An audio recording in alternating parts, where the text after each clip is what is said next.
Hey everybody, it's Michael Martin. Thanks for being here. Friday's episode. Hope you had a great week and you have fun plans for the weekend. Um, Please like and subscribe. It gives us good data. Um, it helps us with understanding engagement. Um, so let's take a look at a couple of little odds and ends that I can kind of put together. It's kind of like a smorgasbord of comments or questions this week. I think I did a good job with the earlier episodes this week. Um, I wouldn't say that I'm and this kind of came in as a fragment of a comment where they heard me describing something and they said, "Oh, I can infer that you're a discretionary trader."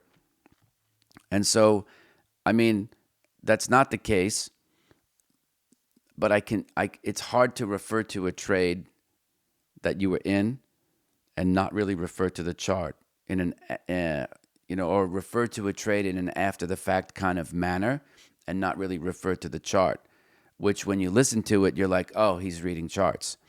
Now, I have a pretty good sense of timing and how other people are going to behave. That's more or less how I do it.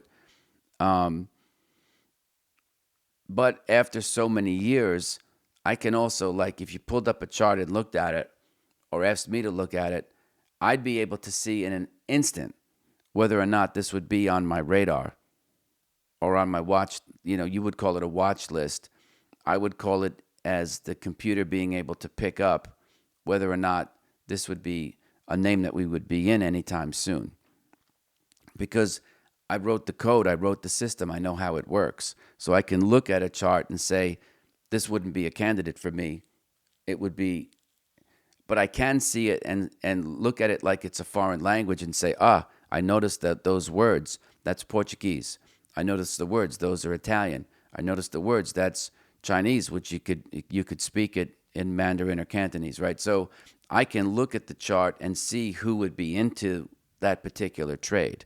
Not day traders. I don't care about, like I said, the small time stuff, but where the bigger, the institutional moves are going to come from.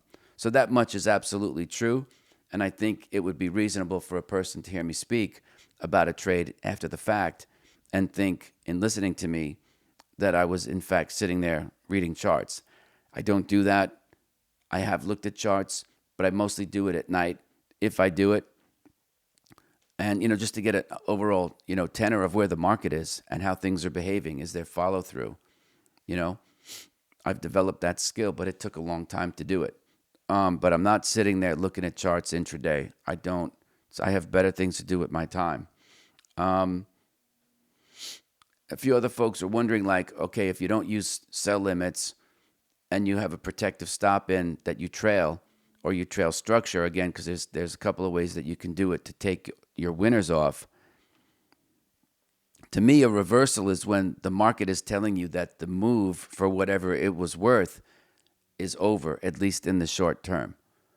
Because those are different than stalls, which to me would be if you're looking at like some type of like phase two uptrend, you have bases, right, where the thing trades horizontally for a while before it breaks out to the upside. That's something different.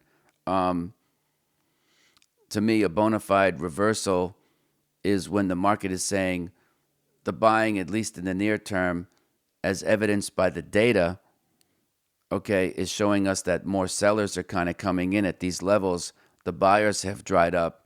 And so, in order to have distribution, market prices have to drop in order to clear the market. And then you have to look at the volume, which you can study. So I would, if you were interested in learning how to hold on to your winners longer, you could go and do that. Trail structure and adjust your stops higher. Trail with a percentage based protective stop, and then to not get sucked back into the trade from an emotional standpoint, you can really look at a reversal. There's probably a few ways to do it. Victor Sperandio wrote about it, what he called his 2B, as in the letter B, reversal in Methods of a Wall Street Master.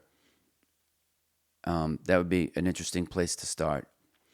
Or if you're looking at bases within, phase two style uptrends, then you could count. Sometimes you can get lots of bases. On average, I would say there's probably 4 or 5 in a solid, kind of level 2, phase 2 uptrend.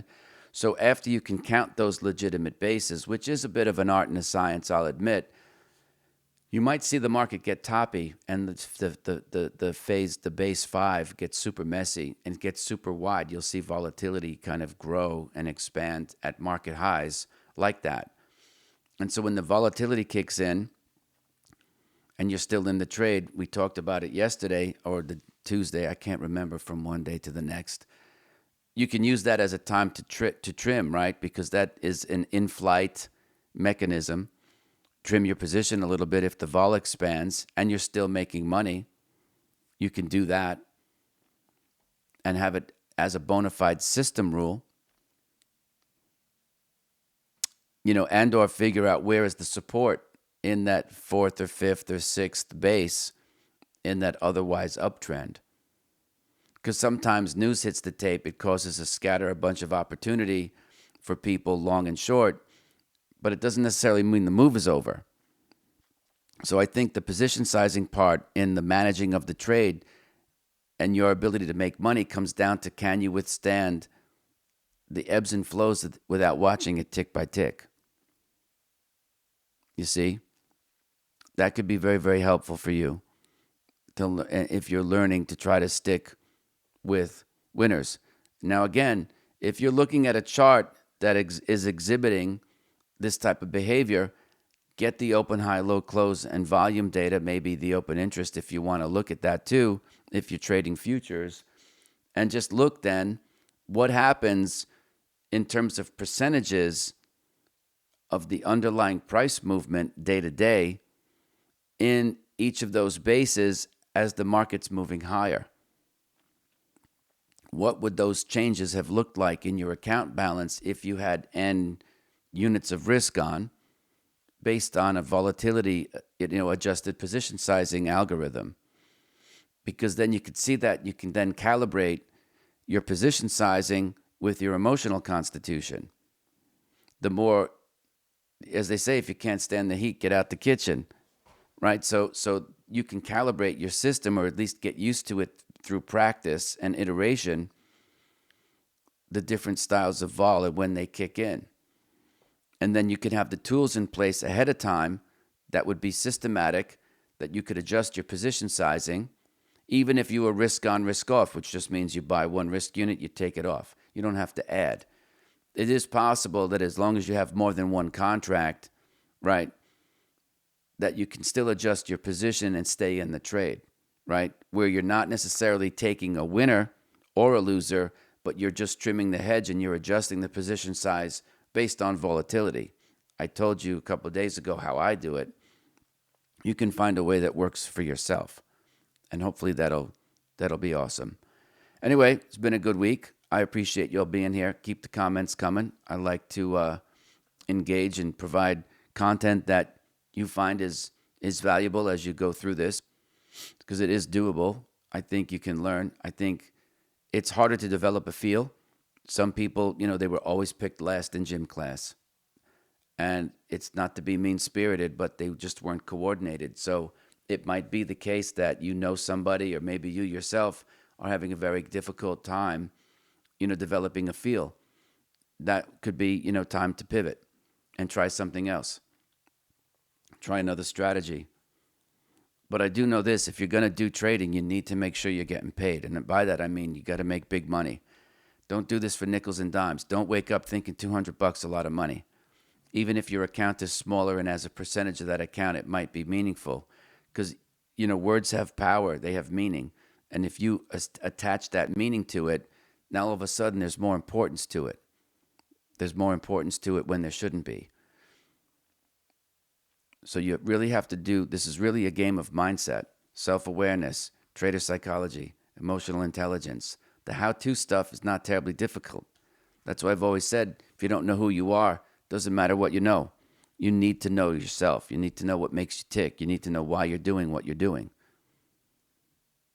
And don't just go through the motions. This shit's important. Okay? Anyway, Appreciate you all being here. I hope you have a great weekend, and I'll see you Monday.